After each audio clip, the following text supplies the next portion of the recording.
Hey guys, what's up? It is week 457 if I'm not mistaken. And we're going to start this off with a real oddball title here. This is one from MVD Rewind Collection, and this is Knockoff, starring Jean-Claude Van Damme and Rob Schneider. Also, Paul Sorvino is in this film, and a bunch of Hong Kong actors that many people might recognize. This is directed by legendary Hong Kong director Tsui Hark, Zoo Warriors, Once Upon a Time in China, and Dangerous Encounters of the First Kind. Very, very good director, very solid, Hong Kong director, probably one of the top-notch guys. The fight choreographed stuff is done by Sammo Hong, so you gotta absolutely love that. So this is a movie that I didn't see. I don't know why. It was that weird time for Jean-Claude Van Damme movies where I didn't see when it came out. I was a big fan growing up, Bloodsport and Double Impact, all that stuff. I saw pretty much all his movies up until probably this movie, and for some reason, Sudden Death I read right before this and stuff. But I missed this, and Double Team I wasn't a huge fan of when it initially came out, but I think revisiting it not too long ago, I was okay with it. Also a Tsui Hark movie, so this is the second Van Damme movie he did. So this takes place around 1997, and this is right when Hong Kong's being handed back to China and as British rule and stuff like that. So it's kind of the last day. And there's this big ceremony coming through, and that's the backdrop of this film. In fact, I actually wanted to put a lot more stuff in there of the actual ceremony and all that stuff like that. So what happens is this is a ball title. So the Knockoff, right? Jean-Claude Van Damme and Rob Schneider. Weirdest pairing ever, too, because Rob Schneider wasn't a huge star here. He had done, like the commentary mentions, but he had done Judge Dredd and Demolition Man, he plays comic relief kind of side characters in both of those. He's pretty funny, actually, in those. And I know Rob Schneider a lot of people dislike him because he had, come and been, like, these big, like, starring roles in these, like, really goofy comedies and whatnot. But as a sidekick, I always thought Rob Schneider did his job pretty well from SNL. But so this is a weird one here. So Rob Schneider and Jean-Claude Van Damme, they sell like knockoff pants or something like that. They're in like the fashion industry or something along that lines. And this agent comes in and starts grilling them because they're selling knockoffs and whatnot. It ends up being this giant conspiracy. It becomes incredibly complicated, and there's a bunch of double agents and secret agents, and there is this thing where these people, villains, are kind of taking these little tiny nanobombs, and they're smuggling them in these knockoff pants and other objects like that. So Rob Schneider and Jean-Claude Van Damme are at the center of this giant bomb kind of terrorist conspiracy with knockoffs where they have to face off against local criminals. They also have to face off against agents and Russians and all sorts of crazy nonsense like that. Tsui Hark does a lot of good action sequences. They're batshit crazy, incredibly dangerous stunts. There is a rickshaw kind of race in the very beginning that's absolutely bonkers and weird and crazy. Seeing some of the behind the scenes footage is pretty funny because Rob Schneider's like, Tsui Hark's a great director. Watch it. I walked over doing this rickshaw scene and it says, so here's what we're going to do. You're going to be in the rickshaw and Van Damme's going to drag you down here and you're going to hit this car. He's like, okay, how are we going to do that? And he repeats himself. He's like, so I'm doing it? That kind of stuff. So you get the idea that the Hong Kong stuntmen and stuff, they're a little crazier. It's a little different way of making films.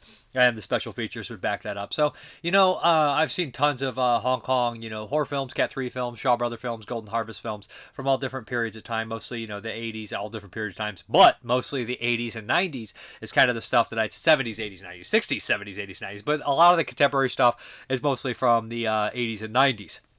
But so you're looking at this kind of idea where a lot of the characters, are speaking, Cantonese in the films. And I usually tend to watch a lot of these in their native languages. Sometimes I'll watch the Shaw Brothers Kung Fu movies or those kind of wuxia movies dubbed in English because I feel like it fits the piece.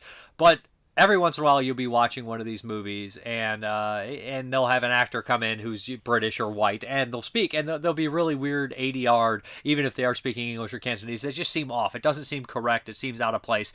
And a lot of this movie seems to definitely be ADR'd, especially the outside opening scene. So in the beginning of this movie, it took me a long time to adjust because it's playing like a Hong Kong movie, same style, same kind of, acting mannerisms and all these things like that. But it's these two known actors that I know, American actors, and it's their voices. And they're coming through and they seem really fake and odd, and it just kind of, it was a little getting used to it. At first I was like, I don't know what the hell kind of movie this is, and I was feeling like doing an Americanized Hong Kong flick really doesn't work, does it? But as I progressed in the plot and how wacky and weird and insane the whole thing got, and it had that weird tone about it that just eventually kind of I adjusted to, and I ended up really enjoying Knockoff. Some of the action set pieces are wild. The chases, there's a character that gets knocked off this like moving vehicle and he hits a spike, and the camera angle, you're like, Why would you do it from that camera angle? Sheer just kind of no rules filmmaking.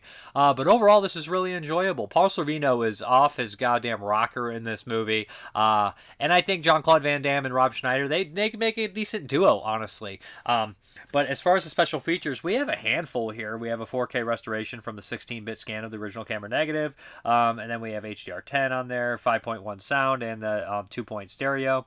And then we have archival audio commentary by action cinema experts Mike Leader and Arnie Venema. Gotta love that. Always do a good job. They're on a lot of the contemporary Eureka kind of releases and always do an excellent job. They're a collectible knockoff for Laser Vision mini poster, but we also have these features on the Blu-ray. This is a Blu-ray 4K combo. The commentary, of course. And then we have a new interview with writer Stephen D.E. Souza, who wrote stuff like Die Hard and Hudson Hawk and Running Man. He wrote this film as well. Interesting guy, has a lot to say.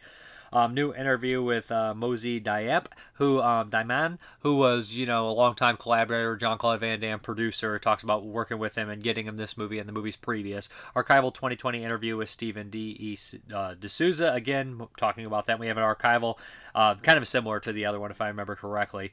They bleed together for me. And making of vintage here, 23 minutes, a lot of on-the-scene sets here. Seems very fun and dangerous and crazy. But, yeah, good release from MVD Rewind. It's a Van Damme movie that I skipped, and I actually enjoyed it. Now, I do like that they seem to, MVD Rewind seems to have some sort of, connection with Van Damme. They put out a lot of his movies, like Double Impact was one they did. I think they're putting out Kickboxer. I know they have a couple more coming out too, which I really look forward to. But, I was a big Jean-Claude Van Damme fan growing up, so seeing a lot of these come out, it's fun. It's fun to revisit and see some new ones and stuff like that. So check it out. Okay, we're going to start this new box set here, Wicked Games, the 3 films by Robert Hossein. It's a French name, mispronouncing it, that's not how you say it, it's definitely very French. But we're going to talk about the first film here, and this is The Wicked Go to Hell.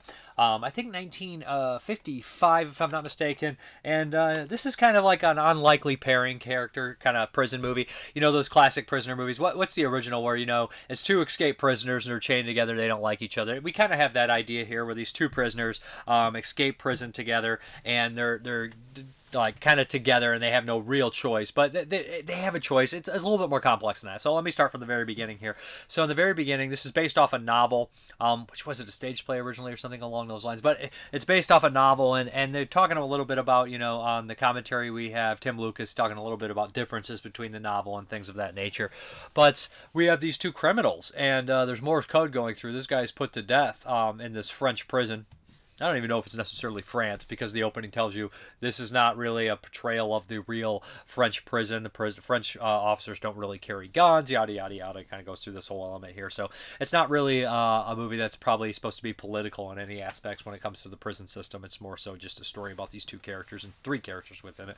But so we have these 2 guys, and this popular prisoner is put to death, and Morse code goes through, and these 2 cellmates, and it says one of them is the rat who ratted this guy out. And so these 2 are both like, I'm not the rat, and they're like, I'm not the rat. So they start fighting, and one of the prison guards actually comes in, who's a very odd character. He seems to kind of want the approval of the prisoners. He's just an odd kind of duck guy, but no one seems to respect him or like him. And it's the idea where he wants to be like have this jovial relationship, but also wants to be in charge and wants to be actively respected, but forces the respect when he doesn't get it. He's just a very, odd, unpleasant character, to be honest. But so these 2 realize that their days are numbered in this prison, and they decide to work together to form this kind of really kind of awesome escape where there's like a shootout with the guards and all that kind of thing. And a big chunk of this movie is the guys kind of on the road, and right away, one was an ex-cop and this stuff, and they turn to violence pretty quick. So you guys can tell these guys have like this criminal history, and they don't seem to be very afraid of stopping it. They immediately kind of actually commit crimes on top of what they already did. And they end up kind of isolated. And there's some foreshadowing in here when they're in a swamp, which is great. But they end up on this isolated cabin where they, have to do some horrible things. But there's this woman there who's a young woman. And they both become kind of infatuated with her. And they have this shaky relationship. And they start to kind of fight over her in this kind of weird way, because they have this, different personality kind of clashes on what women are to them and things of that nature. But this is a good film. It's a film about odd shaky relationship amongst them, almost like a three-way. I wouldn't even call it a love triangle because it's definitely not that, but a really great film that ends, in a dark way. Good characters, good actors, well established, and great characters, all of them. All of them very much great characters in this kind of aspect. As far as the features are concerned, we have 2K restoration from original negatives by Gaumont and audio commentary by Tim Lucas, which is great. Picking Strawberries, newly created making of featurette with historian Lucas Balbo, featuring archival interviews with Hossein and Jean Roland. Behind Marked Eyes, the cinematic stare of Robert Hossein, newly created featurette by Howard S. Berger and Hossein on his work. And this is probably on the other disc here. Both these discs features are put on together here. So we'll get into the next movie next week, which is Nude in a White Car. And I really enjoyed this. Excellent crime film drama. And not necessarily your same kind of prison movie, because I've watched a couple different kind of prison movies, from Japan recently, the Oscar Waba Prison Walls, or how do you say that, Oscar Akasha? I can't remember the name of it. I'm terrible with pronunciation on that kind of on the stuff like that, but my memory's just not, it's failing me at this point. But the Japanese prison film that Radiance put out was also an interesting one. Make a good pairing with this one. Really, really good flick. Very entertaining, very interesting, well shot, well directed, well acted. I think the acting really kind of steals this. I think that they're fantastic characters, and although they're not great people, they are all very interesting and good performances. Okay, this next one here is from Full Moon Entertainment, and this is End of the World from 1977, starring Christopher Lee. And I'll be very brief with this one. It's directed by John Hayes, who did Grave of the Vampire, which is one that I need to see, but he also did Garden of the Dead, which is one of my favorite kind of, it's not a great film, but it's always one that has had a soft spot for. And he did Dream No Evil from 1970 as well, which I think is an underrated 1970 horror flick. Very, very good stuff. I think that is an American Horror Project. Is on that set? But great film. And I love Garden of the Dead too, like I said. So this one I was looking forward to. Of course, it starts Christopher Lee, and he pops in, and he's in the first 5 minutes in a pretty cool scene. And I was like, oh, he's like this kind of reverend sci-fi kind of character deal. And I was like, this is interesting. And then we kind of go for about 40 minutes before he pops back up, and he comes into the picture, and he seems to be kind of a devious kind of character. And I'm going to be brutally honest with you, I can't tell you what the hell's going on in this movie. This is a movie that kind of meanders, where these people are trying to figure out this weird kind of ordeal that's going on, involving like kind of science fiction elements and popping up to these certain places. It feels like the people that run UFO made this, and they were completely directionless or something. I just really don't have much to say about this movie. The remaster itself is not really particularly great. It's kind of a dark looking film. The sound mix isn't great. I don't know where the elements were or what kind of shape they were in. It is nice seeing Christopher Lee in the opening, and he does pop up about the halfway mark with some more scenes here and there. But overall, this movie is really tedious and meandering, and I really dare anybody to kind of explain this plot or a play-by-play into what the hell's happening here. And I don't have much to say, and it's just like one of these deals where I'll read the back, and that's about it. That's all I can do, because I don't have any recollection of this film except watching it and being like, what the hell was that? When Professor Adrian Boran and his wife Sylvia tap into a series of strange signals from space that predict natural disasters on Earth, they track the signals to a mysterious remote comet. There, they discover that aliens have cloned the priests and the nuns and are using the abbey as a base camp for their mission to spur on global destruction. Can the heroes stop the invaders and save the Earth? Should they?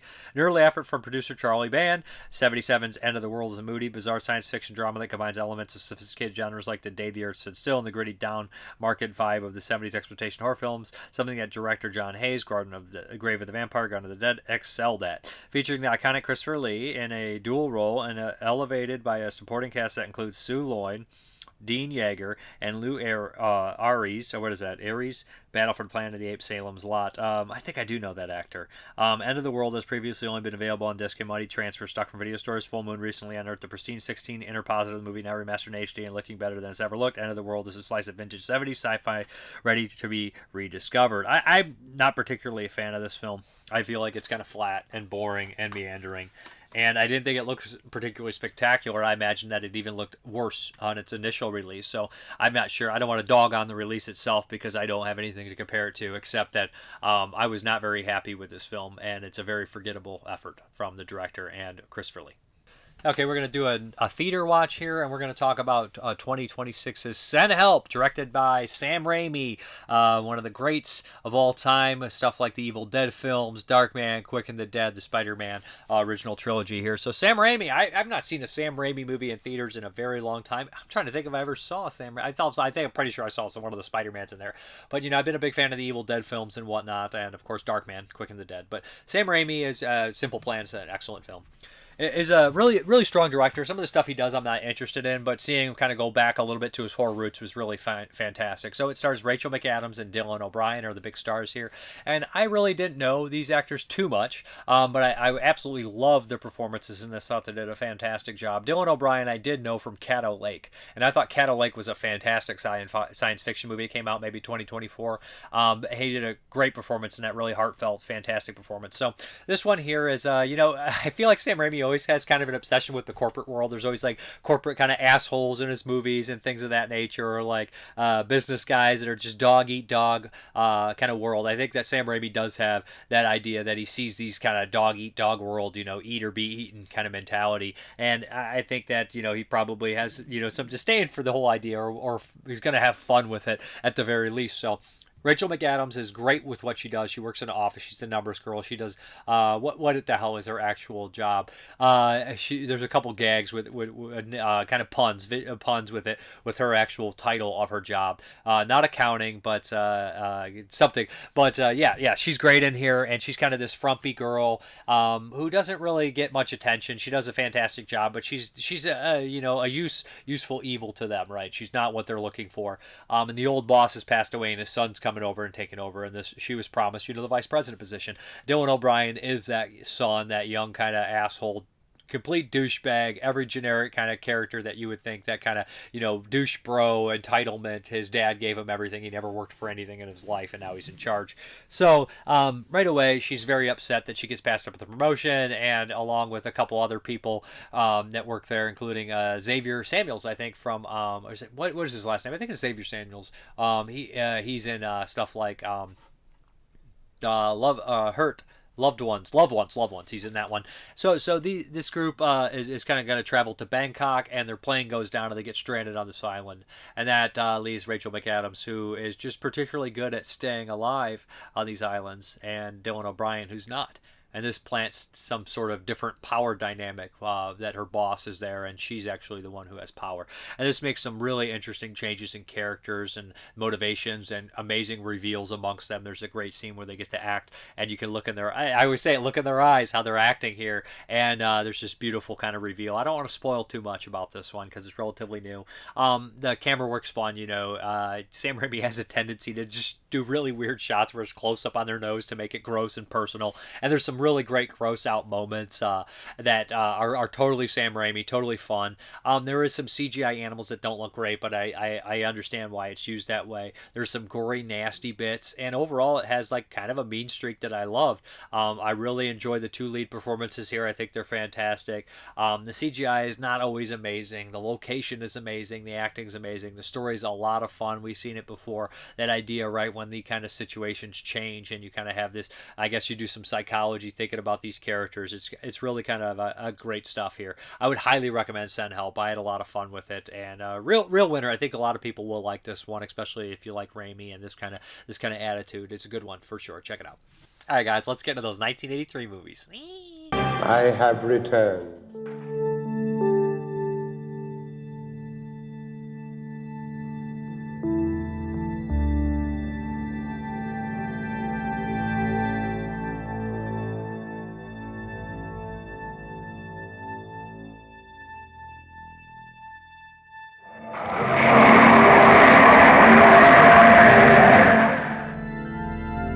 Okay. Show me.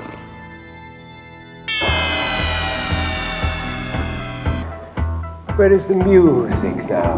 The sound of laughter.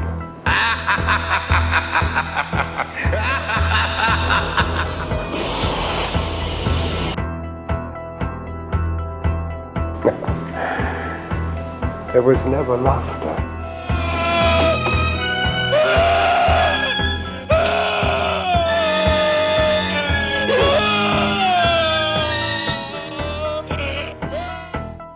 like? What's what like? Screwing a psycho.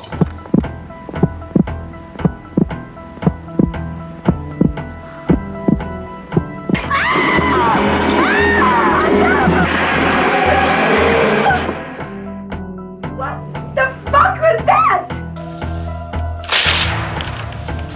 It's gone. Guy blows dead dogs. Just lay it in there. Eat shit and die, Ricky! Eat shit and live, Bill. Yeah, Bill, he's a little wet. 31. 32. 32.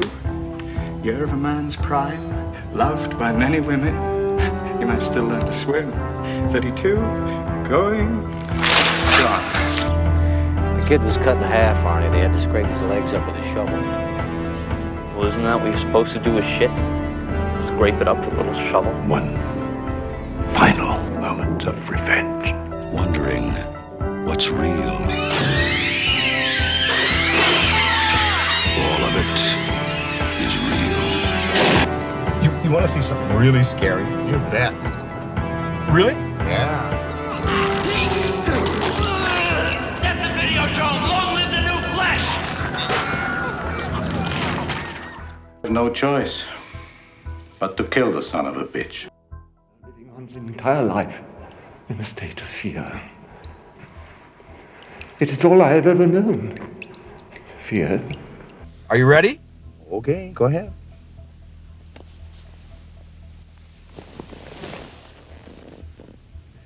What are you doing?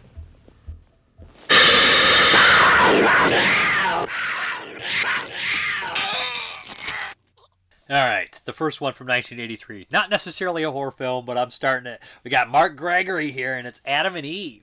You know, and this is it's a biblical kind of flick here, even though it feels a little bit post-apocalyptic, right? So when Adam and Eve get kicked out of the garden, all hell kind of breaks loose. But yeah, so this one is from Severn Films, and I've always wanted to kind of check this one out. When I was going through the 80s, I was like, what the hell is Adam and Eve with Mark Gregory from the Bronx Warriors movies? So yeah, this one is wild. Looks fantastic, and Blu-ray here from Severn Films.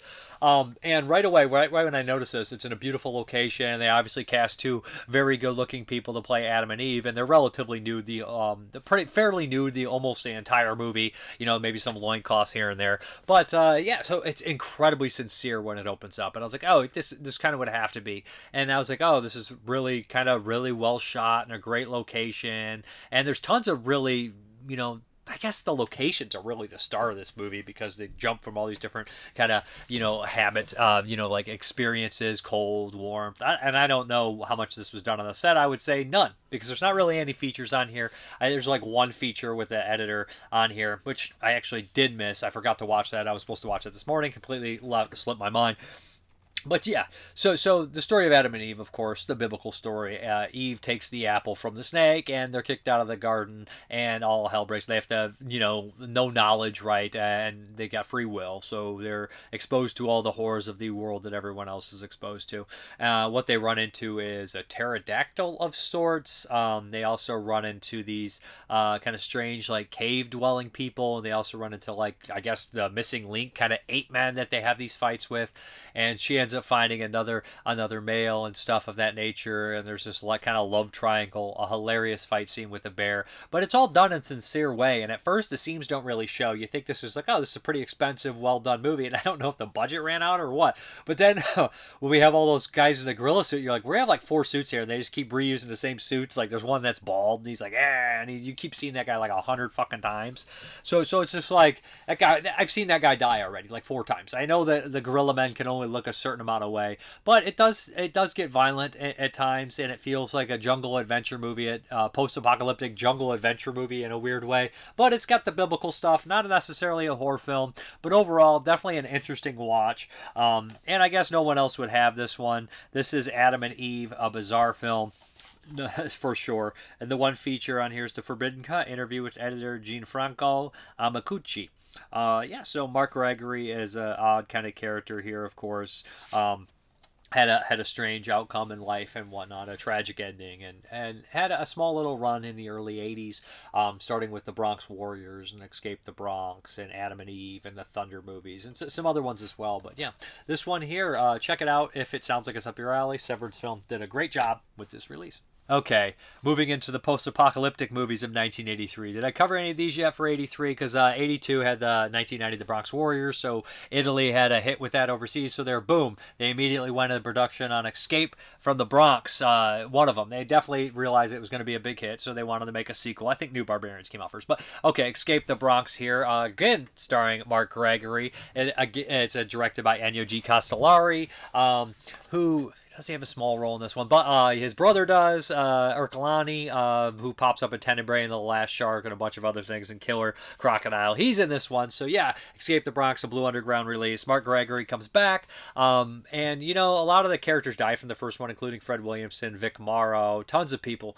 and George Eastman. So all the characters are not really there that you love, but they do bring in some, you know, semi-heavy hitters. Massimo Vanni's back in this one. Romano Pupo has a small role. And a couple of the baddies here are, of course, you know, Ercolani, who was in the other one as a different character, if I'm not mistaken. Paulo Malco from New York Ripper and House by the Cemetery. And the main baddie who's doing all the kind of chasing in the Vic Morrow role is Henry Silva, which is he's fun cast. Always love Henry Silva as kind of a baddie here. But, of course, you know, now they want to gentrify the Bronx. They're tearing everything down, and they're going to build these kind of expensive apartments and all that kind of stuff like that. So, you know, the people from the Bronx can't afford it. They're paying them, though, and they're saying, we'll relocate you to New Mexico. But, of course, there's going to be some holdouts in the Bronx. The gangs have fought over this territory forever, and to them, it's their territory. A big group of them have decided to move underground, so the government kind of officials or this corporate kind of company can't get to them.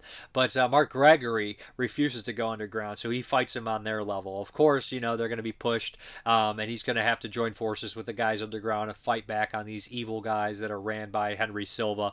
At the same time, there's some reporter that's from the Bronx that starts to get in there and kind of wants to expose the story of this genocide that's going against the Bronx people. So it's a lot of fun, a lot of action, a lot of people getting shot. Giancarlo Preti is in here, and he's got his this little kind of son sidekick that plants bombs, and these two blow up a million people. It kind of has like a Cannibal Apocalypse vibe at the end, except more explosions where things are getting blown up. Well, their idea to get the property back is to kidnap the president of this company, so that's kind of the big plot point here. And of course the baddies are trying to get back to him. It's overall really fun, tons of action, some heads get lopped off, tons of people get shot. It's not as gory or as well done as the first 1990 Bronx Warriors, but it is fun, it is entertaining, and they do have a nice little interview with the producer, of course, who produced tons of these movies, Fabrizio De Angelis, and of course not Ercolani, Ercolani's the guy who does all the commentaries. All these names getting Ennio G. Castellari on there talking about this. There's just 3 parts. The other 2 ones have other parts on there, but it's fun. Them talking about shooting a lot of this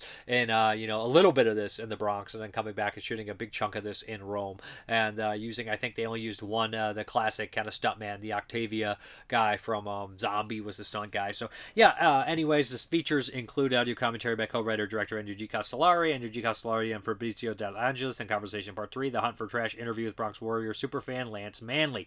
And this was before we realized that Mark Gregory had passed away tragically. But yeah, fun movie, entertaining. I'm glad I'm digging into these Italian post-apocalyptic movies. We still have a slew more for 83 and a couple from 84. We got the Ruggero Deodato, Raiders from Atlantis. We have the one that's coming up next. We have a ton of these things. Endgame, Joe D'Amato got in there as well. But yeah, it's a lot of fun watching these. The New Gladiators is 84. That one I think counts technically. Okay, the next one here is The New Barbarians. And this is, of course, directed by Ennio G. Castellari. Not related to the Bronx films, but close damn enough with a bunch of the same cast in here. We got Ennio Girolami, we got Fred Williamson, we got George Eastman, we got Giancarlo Preti, and we have a tiny role from Zora Kurova, which I couldn't spot. She's supposed to be in there. I didn't see her. Infamous actress from New York Ripper, Cannibal Ferox. But yeah, this one is a lot of fun. Also, we have Bob from House by the Cemetery and Demons. How could you not have Bob as the little kid in here? So yeah, this one, it's always great. Giancarlo Preti stars in this one. Massimo Vanni is also in here as a pretty intense kind of character.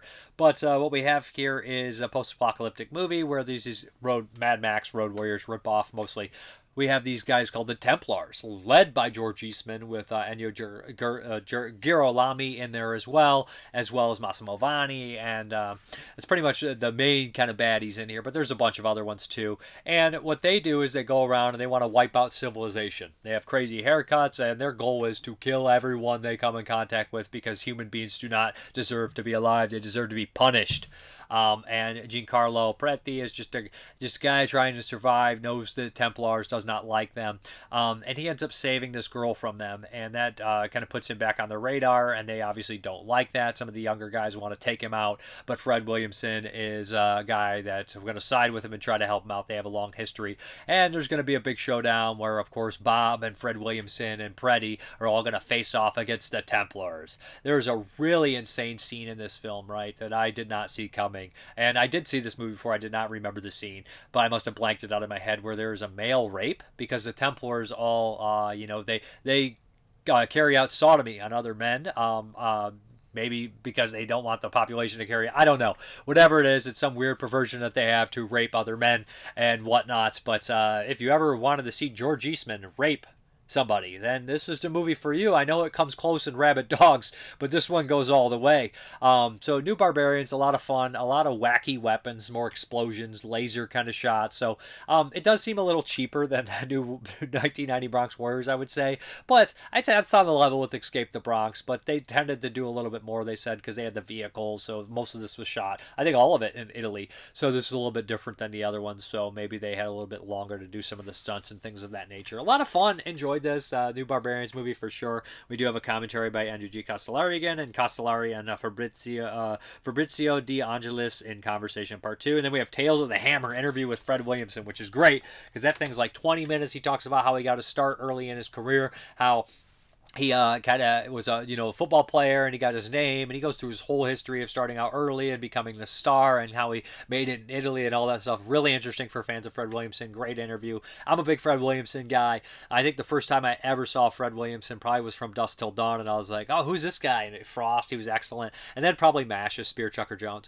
Spear Tucker, is it Jones? But anyways, it's been a long time. So those first two movies I saw him in, and then eventually in Glorious Bastards started seeing his Italian stuff and his vigilante stuff, like Vigilante and whatnot. And I've always enjoyed him. He's just got a great screen presence, just a cool motherfucker. And he is the blaxploitation movies, but he's great in this. I always liked him, And the Italian movies are not always necessarily about the amazing acting on a lot of the American actors that are in it. It's just like they got just amazing screen presence, and there is some great performances for sure. But Fred Williamson, a lot of fun to watch. Always enjoyed him. So good flick. New Barbarians, enjoyable for sure.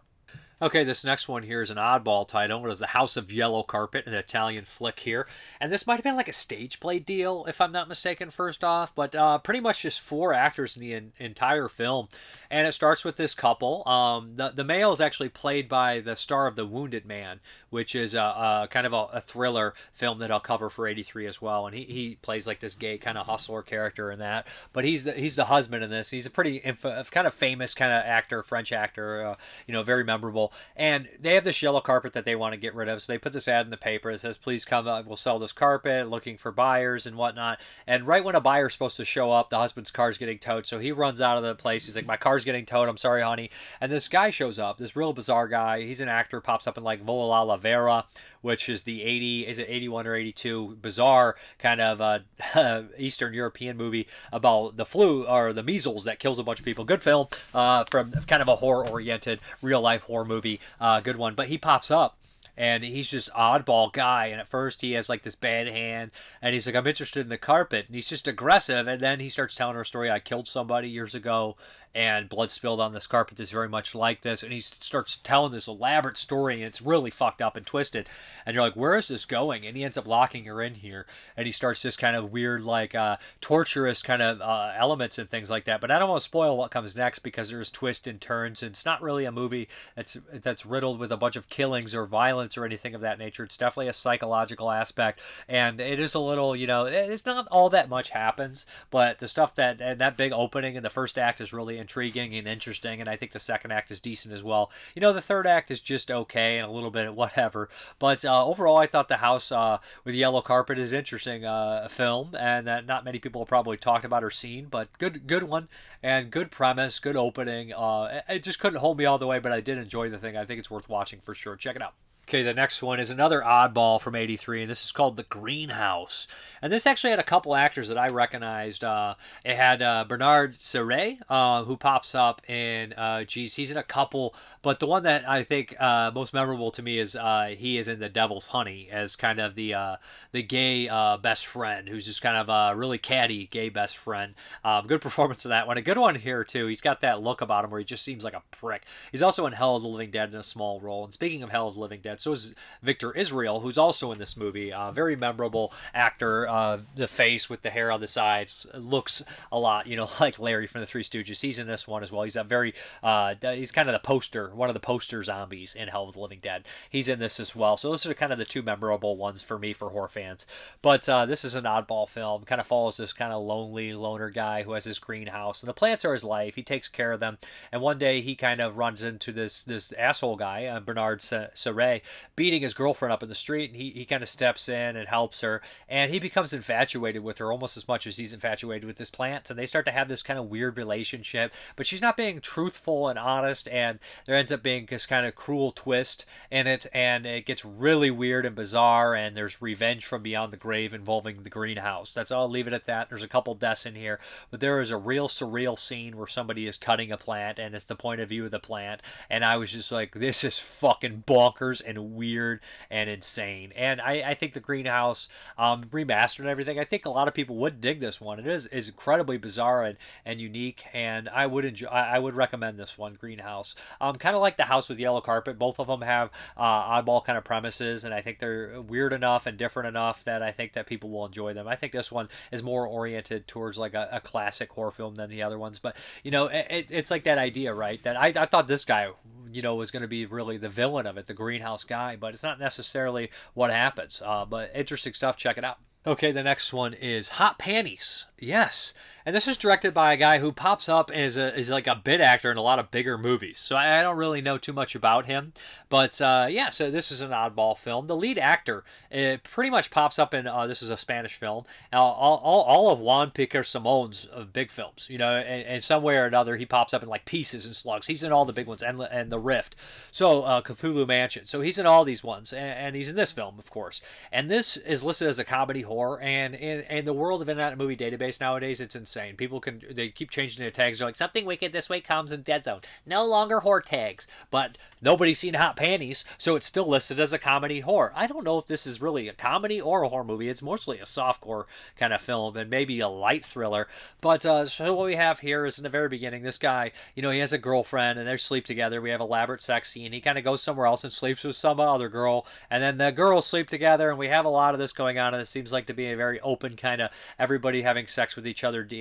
And he comes to his girlfriend and says, listen, there's these people, basically pimps her out and says these people want to have 3 beautiful girls stop over at this mansion, no questions asked, nothing really crazy, and I want you to go and a couple other girls. So he gets these girls together to go to this mansion, and he becomes kind of he just thinks something's wrong, so he keeps showing up, and there's a couple armed guards that beat him up, and the girl ends up helping him out, and there's a big orgy at the house as well.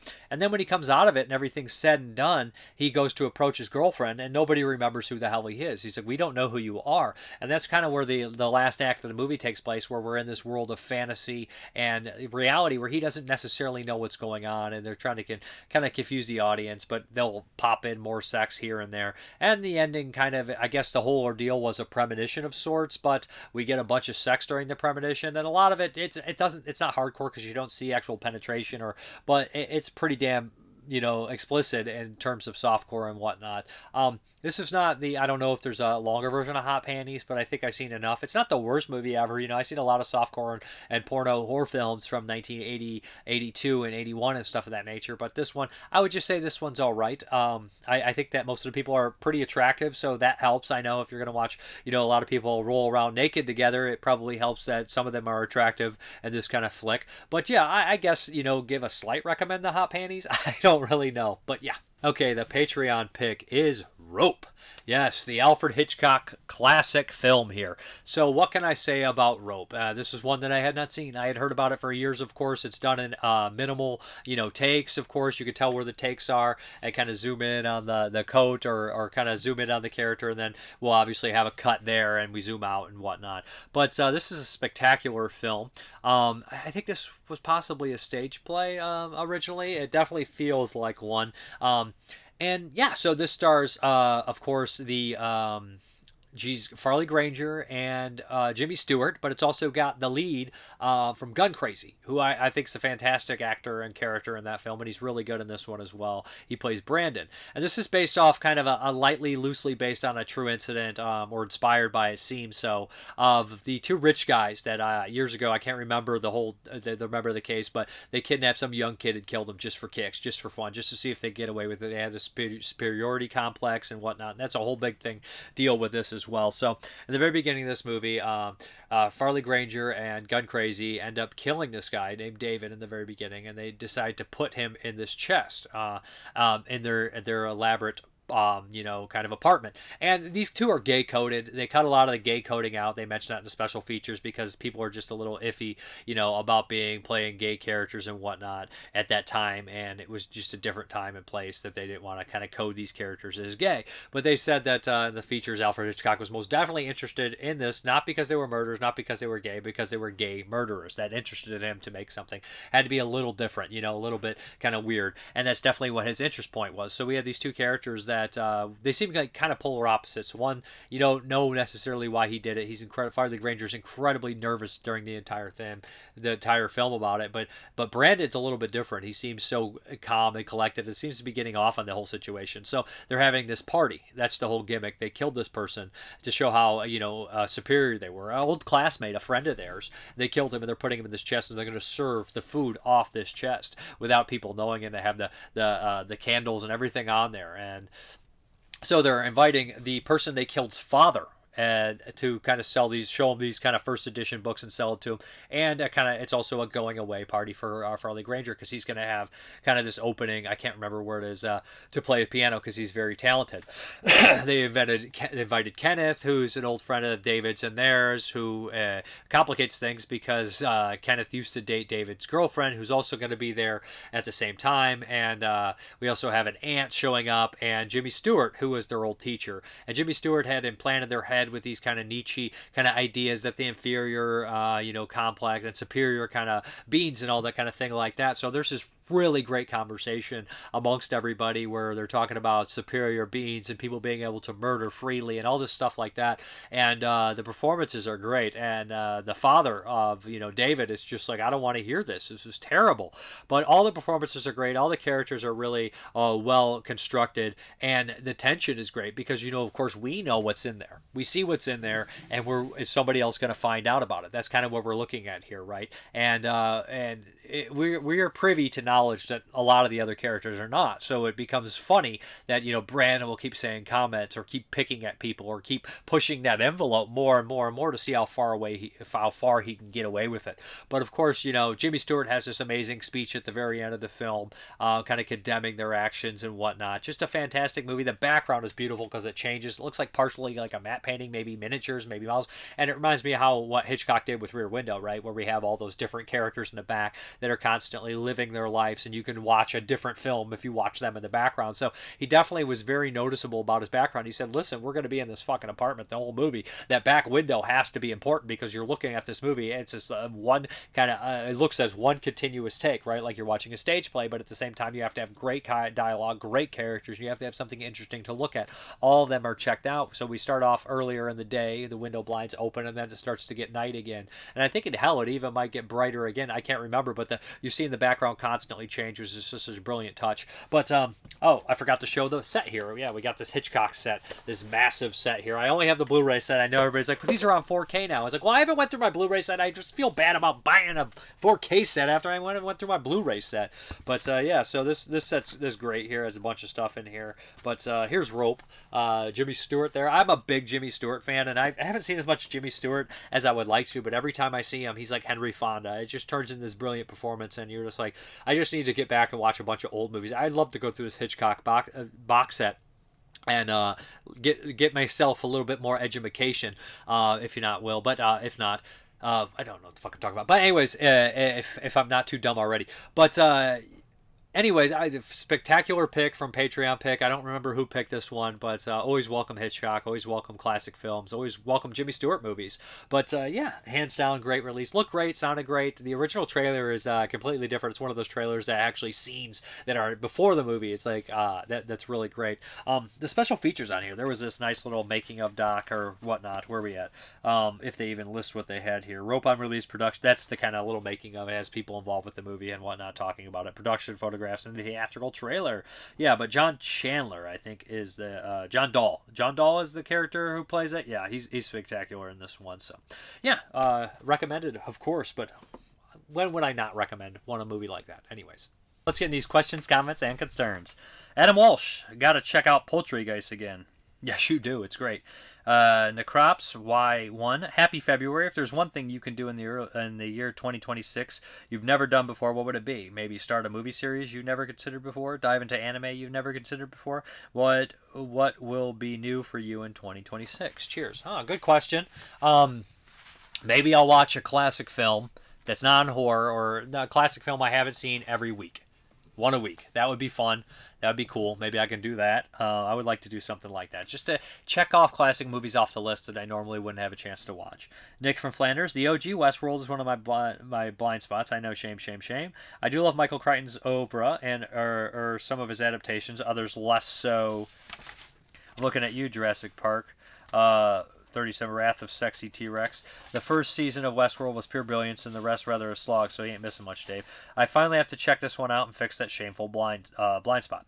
I think I'll wait for 28 Years Later, Volume 3 to check them all out, but I'm in no rush, as I know. I wasn't, and still not a huge fan of Miss DaCosta's Candyman 2021. I consider a rather snooty upper-crust rehash of the excellent horror film, and the politics around it bored me to tears. Still, many critics I like and respect, yourself included, do seem to like it, so I'm of two minds. Questions. Who would win in a fight? Locked room, no weapons. To the on death or to death? Okay. To the on death or the second death. A Romero zombie, a 28 years later infected, or a Let Sleeping Corpses Lie zombie. So here's what it is. The Romero zombies are already dead. The Let Sleeping Corpses Lie zombies are already dead. An infected is not dead. They're just people that are rage-filled. But in reality, if we're talking, I think the infected could kill a zombie, but most definitely he would become infected. But in the Romero world, you don't become infected by the zombie. Anybody who dies in the Romero world gets back up as a zombie. So I'm going to have to assume that the infected are, going to die in this altercation with the dead because a bite will make you sick. That's how Romero's movies explains it. It's not a bite that turns you to a zombie in the George Romero world. You just the bite kills you because it's dirty and nasty, and then you come back. Let Sleeping Corpses Lie, they were brought back by some sort of pesticide noise things, but it does seem that after the zombies attack somebody else, they do come back as well. So if the Let Sleeping Corpses Lie zombie bit the 28 days later infected, he might just turn into a zombie. But regardless, as far as like who's more dangerous to the human, probably the 28 years later infected. But in Let's Sleeping Corpses Lie and Night of the Living Dead, they use thinking tools and whatnot, and the other one's just rage-filled. But in a trapped room, 28 years later, zombie is going to kill them, but probably die in the process and come back as just a regular zombie. Which film is or was your most embarrassing blind spot? I mean, there's so many movies. I've never seen Gone with the Wind, okay? There's a million movies. Do you see yourself ever getting into TV shows? Doesn't have to be prestige TV. I watch skit shows and some comedy shows. I just don't see it. I don't have time for it. Occasionally I'll watch a show. Like I watched The Chair Company because I like Tim Robinson and I was okay with that. But, it's just not a thing. I don't really think much about it, though. It's not like I pre-plan it, or if it happens, it happens. I just don't know. Till the next Tsinghua, Sir God willing. Oh, and please remember the great sage Confucius. Before you embark on a journey of revenge, first dig 2 graves. Of course, Bury the Tick. I've seen Breaking Away 3 or 4 times, so when I saw it as one of your titles on Mrparka's thumbnail this week, I got excited thinking it had been released, only to realize it was just a Patreon pick of the week. Well, sorry. Hopefully it gets released. No More Room in Hell podcast. So Parker enjoyed Bone Temple? Hell yeah. Yes, I did, Mike. Frank's Comic Castle. Did you pick up The Killer Must Kill Again from Rustblade? I got it yesterday. It looks fantastic. Yeah, I reviewed it.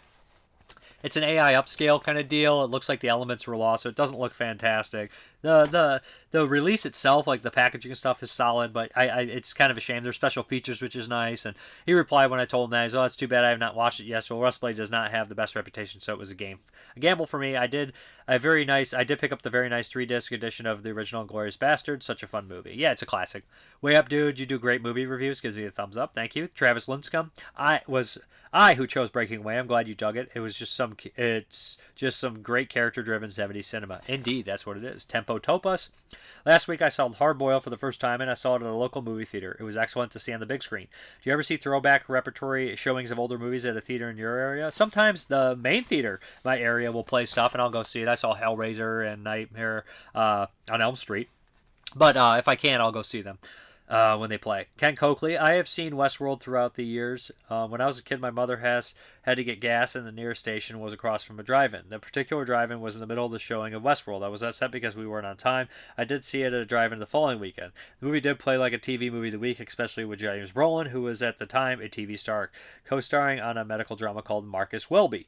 He was well cast as the Red Herring. When I first saw it, I thought it was going to be a Butch and Sundance versus the Robots kind of thing. Richard Benjamin is always playing nebbish characters, so he was well cast too. Yep, Yul Brynner was wearing the same outfit that he wore in The Magnificent Seven, so that just threw me off when I was a kid. James Cameron said that his Terminator character is based on Yul Brynner's robot in Westworld. No doubt, for sure. I never watched the show. I can't afford HBO, and it doesn't interest me. I have Future World on Blu-ray. I got it because I try collecting Peter Fonda movies. In your comment section last week, you mentioned Revenge of the Zombies. I was talking Revenge of the Dead, a.k.a. Zedder. Not Revenge of the Zombies. Revenge of the Zombies is John Carradine cheapie. But he says, anyways, he goes on about Revenge of the Zombies. I saw it at a movie theater when I had to prove that I was 17 years old, just like with Demons, City of the Walking Dead, and other gore films from Italy. There was no zombies. Hell, there wasn't even revenge. The movie didn't even merit a PG rating. I was angry at the MPAA for setting me up like that. If it had a PG rating, I could have assumed it was a drive-in movie from the 60s or 70s. 70s. Are you talking about Revenge of the Zombies or Revenge of the Dead? I mean, I think Revenge of the Dead is underrated. I don't think people gave it a fair chance, and it was mis-advertised for sure. I have a Westworld question. Would you have taken the offer of spending the night with one of the robot women? I wouldn't have gone through with it. No use disappointing human and machine. Why not? I mean, why not? I probably would have. I say, why? Let's give it a try. It's not the end of the world. And you know, it's just a robot, right? And I don't have any feelings, and then I get killed. But yeah, let's do the update. I only have one title here. I ordered this today, and it showed up. So this is Ilsa, Harlem Keeper of the Oil Sheiks. I got to get all the Ilsas on 4K. Of course, Kino doing the Lord's work, releasing the Ilsa movies on 4K. First one looks spectacular. And now we got to the second one. And the third one's coming at the end of this month. I'll be sure to have that one as well. And then we'll have Wicked Warden. And I think technically that's not exactly a sequel, but kind of a semi-sequel by Jess Franco. But like to have them all on 4K, have my Ilsa collection complete. But yeah, guys, thanks for watching, and we're out of here.